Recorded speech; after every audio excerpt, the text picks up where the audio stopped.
Política. E vamos no bloco de política com Nathalie Moraes e Kennethson Paes. Nathalie, boa noite mais uma vez, Nathalie. Então, vamos lá. Das 5 chapas inscritas para concorrer ao governo provisório do Amazonas, 2 podem ficar de fora? É isso, Karine. Mais uma vez, boa noite para ti, para o Kennethson e para todos os ouvintes que seguem nos acompanhando aqui no programa 18 horas. 2 chapas que buscam concorrer a esse mandato tampão de governo do Amazonas tiveram aí os pedidos de impugnação protocolados até o prazo final nessa quarta-feira, que foi dia 22 de abril. Tiveram aí a impugnação o Partido Novo e também o Partido dos Trabalhadores. Os pedidos de impugnação, eles partiram inclusive da presidência desses partidos. Lembra que a gente chegou a comentar, Karime e Kennethson, aqui no programa 18 horas, né? Sim, sim. Os próprios partidos dizendo que aqueles pré-candidatos não tinham o aval. E aí, assim, no edital, vale a gente reforçar que no edital dessa eleição não existia, não era exigido em nenhum momento que tivesse uma autorização do partido para que a pessoa pudesse concorrer. Não era uma prerrogativa, a gente já falou aqui. Exato, né? A prerrogativa era que você deveria ser maior de 18 anos e estar afiliado de forma legal a um partido político brasileiro. No mais, não existia, né, nenhuma impugnação nesse sentido. Mas no primeiro pedido, o presidente estadual do Partido Novo afirma que a candidatura se trata ali de um ato unilateral. Segundo ela, né, os filiados registraram seus nomes sem autorização ou deliberação ali do partido, né? Além disso, os candidatos, né, eles estariam, inclusive, em inadimplência com o partido, né? O que impede eles de estarem aí utilizando o nome do partido por aí. Já no Partido dos Trabalhadores, né? O deputado estadual Sinésio Campos, que é o presidente do partido, declarou, né, que realmente ele nem sequer sabia da participação das pessoas que escreveram ali a sua chapa para concorrer e já até declarou, Karime e Kennethson, que nessa votação aí ele deve votar aí no presidente da casa, que é o Roberto Cidade, que está hoje como governador interino. Agora, vale a gente reforçar que esses pedidos de impugnação, eles serão avaliados ainda pela Procuradoria da Assembleia Legislativa e cabe à mesa diretora da ALEAN a aprovação ou desaprovação dessas candidaturas. Então, ou seja, tem até essa sexta-feira para ver se realmente serão impugnadas e as eleições indiretas acontecem no próximo dia 4 de maio, Karine. Vamos seguir atualizando, né, Kennethson? Vamos lá. Teve saída quase simultânea, tá? Dos governadores Wilson Lima, aqui do estado do Amazonas, o Cláudio Castro, lá do Rio de Janeiro, e o Ibanez Rocha, do Distrito Federal. Eles saíram para participar da eleição desse ano, todos pretendem concorrer para o Senado. Com essa ação, como é que isso redesenha o cenário político e jurídico, principalmente porque eles podem perder, eles perdem o foro privilegiado. Na prática, como isso pode impactar as investigações envolvendo o caso do Banco Master e qual o risco real, né, para esses nomes, Kennethson? Karime Leão, já vou falar sobre esse assunto. Esse é um assunto muito importante, principalmente para o estado do Amazonas, porque está acontecendo nesse momento o Fórum das Casas Legislativas do estado do Amazonas. Nesse fórum, nós temos reunidos diversos políticos daqui do nosso estado do Amazonas e que já começa a desenhar os bastidores da política para esse ano de 2026, que é um ano muito importante, ano eleitoral. E temos no palanque, Karime Leão, o ex-governador Wilson Lima, a gente está falando desse assunto, também Roberto Cidade, governador interino. Temos também a presença dos senadores Eduardo Braga, Omar Aziz, temos Diego Afonso, deputado estadual, Alessandra Campelo, ou seja, diversos políticos, tanto da Câmara Municipal de Manaus, como também da Assembleia Legislativa do Estado do Amazonas, estão reunidos nesse fórum das casas legislativas. Esse é um fórum onde recebem diversos políticos dos municípios do interior do Estado do Amazonas, é onde nós temos diversos vereadores, deputados estaduais reunidos ali. Então é um momento muito importante. Ainda há pouco estava falando o senador Eduardo Braga, em um dos momentos muito marcantes desse evento, e também o senador Omar Aziz nesse evento que está acontecendo nesse exato momento na Assembleia Legislativa do Estado do Amazonas. Mas por que eu citei esse fato? É porque nós temos pela primeira vez esse grupo aparentemente fechado, Karime. Temos os principais nomes: senador Omar Aziz, pré-candidato ao governo do estado do Amazonas. Temos agora o nome de Eduardo Braga, senador da República, pré-candidato à reeleição no Senado. Temos o Wilson Lima, ex-governador e pré-candidato também ao Senado. E Roberto Cidade, agora como governador interino. Ou seja, nós temos uma proximidade que era até mesmo negada por Wilson Lima. O Wilson Lima chegou a dizer: olha, Omar Aziz é Lula e eu sou Bolsonaro. Isso verdade, antes você trouxe isso pra gente antes aqui. daquela anotação do Flávio Bolsonaro. Sim. Tinha aquela anotação de 80% de rejeição do Flávio Bolsonaro. Depois daquilo ali, a gente percebeu que a amizade ficou meio enfraquecida, né, gente? Mas agora, voltando pro assunto, quero trazer detalhes a respeito sobre a Amazonprev, Karime, porque nesse momento, o Wilson Lima, ele é um cidadão comum, ele não tem um mandato. Desde quando ele abriu mão, ele abriu mão do cargo de governador, ele não tem nenhum foro privilegiado, ele é um cidadão comum e que pode responder, inclusive, sobre os investimentos da Amazonprev que foram feitos, partes deles, no Banco Master, que é um banco investigado, que está sendo investigado pela Câmara Federal e também pelo próprio Supremo Tribunal Federal em algumas instâncias. E o fato é que o valor investido foi de 390 milhões.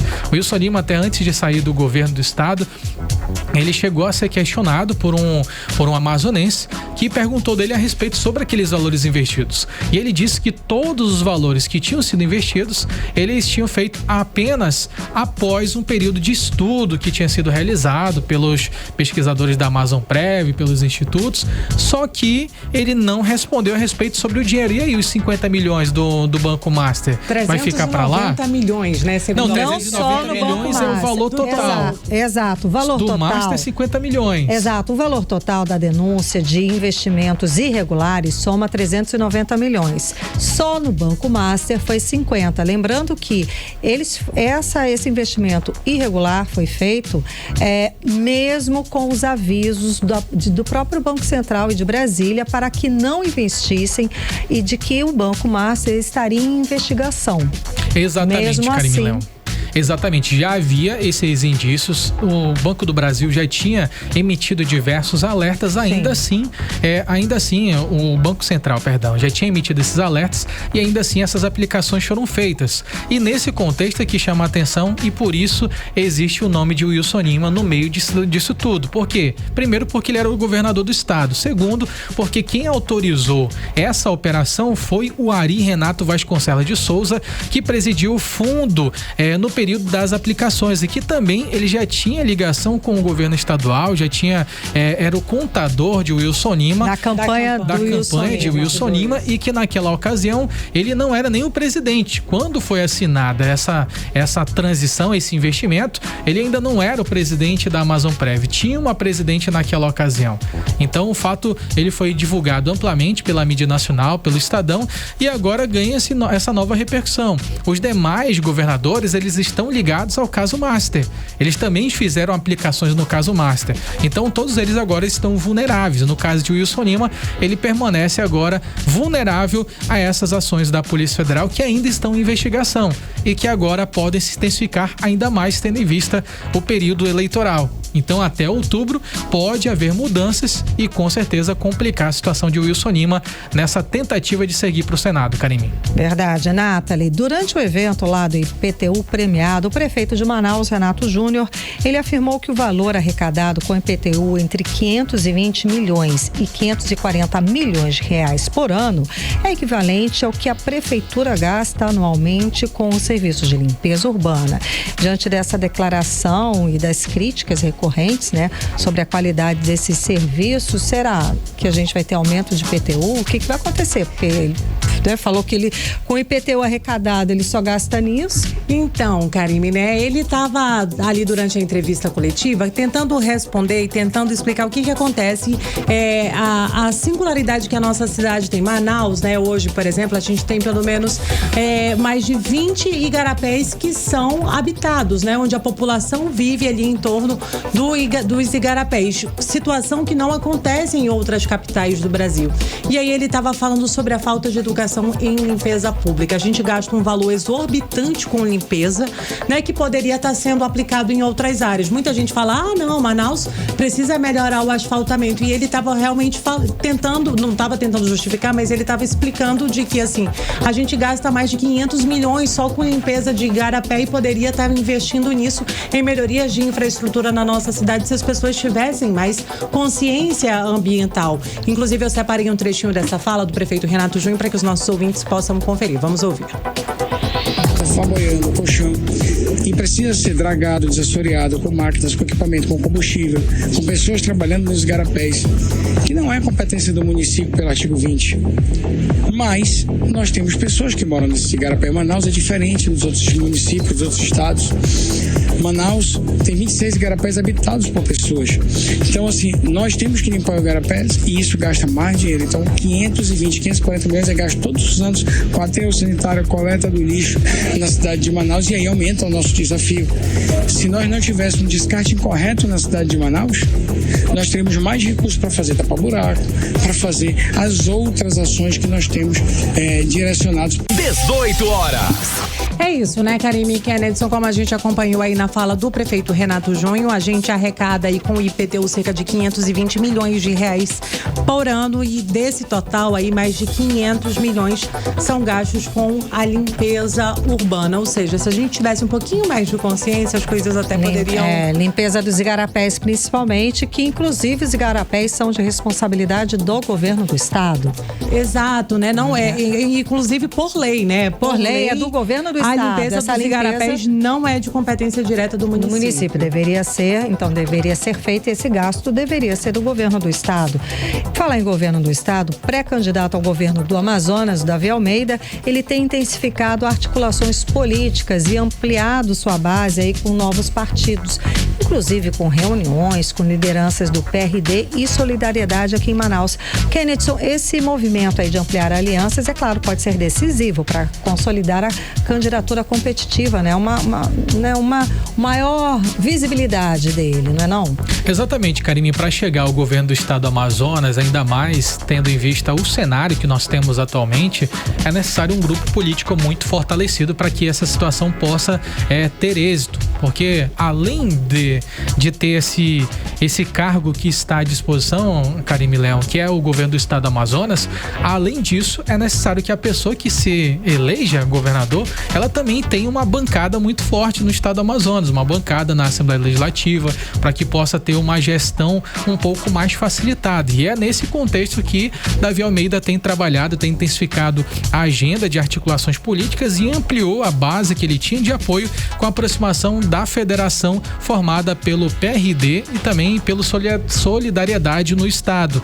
Uma reunião realizada na zona centro-sul de Manaus, o grupo político recebeu lideranças da federação, que agora passa a ser comandada no estado do Amazonas por Valfran Torres, aliado de longa data de Davi Almeida. A movimentação reforça, inclusive, a estratégia de consolidação de alianças para as eleições. Além do comando estadual do PRD, a federação conta também com nomes do vereador Sérgio Baré, que preside o diretório municipal. Além disso, também deve participar da formação das chapas proporcionais, especialmente para deputados federais também. Ou seja, além da bancada amazonense aqui na Leã, também eles estão visando a bancada amazonense lá em Brasília, né, para concorrer ao cargo de deputado federal. E nesses últimos dias, Davi Almeida tem intensificado esses encontros com pré-candidatos, não apenas do Avante, mas também de vários outros partidos. E ele está com essa meta de fortalecer a base para que a base possa ajudar nesse processo eleitoral até outubro. E é possível que novas alianças ainda venham a ser formadas, mas é interessante. Davi Almeida estava em primeiro momento fazendo visitas no interior do estado e agora começa a fazer essas reuniões de base, de novas lideranças políticas para somar com esse grupo para as eleições desse ano, Karine. Você colocou mais imagens que depois, se você quiser conferir, você pode conferir no 18horas.com.br. O nosso programa estará todo lá com imagens. E eu vi aqui que você selecionou a imagem dessa reunião.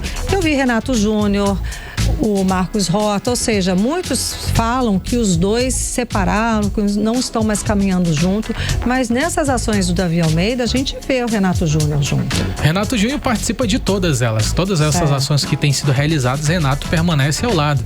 Inclusive, quando foi veiculada essa situação de que possivelmente Renato Júnior e Davi Almeida estavam ali em caminhos diferentes, opostos nessa corrida, eles fizeram questão de publicar um vídeo dizendo que estavam juntos e que aquilo era só fake news. Davi Almeida também até chegou a desfazer uma fake news que ele afirmou que dizia que ele seguiria para o Senado e não para o governo do estado. Sim, sim. Ou seja, Davi Almeida ele tem tratado esses assuntos para poder mudar essa percepção popular, porque algumas informações têm sido divulgadas e, segundo eles, não é verdade. A gente vê que nas imagens realmente não, com o Renato Júnior sempre presente nessas ações e nessas reuniões. Muito obrigada pelas informações. O Bloco de Política com Kennethson Paes e Nathalie Moraes.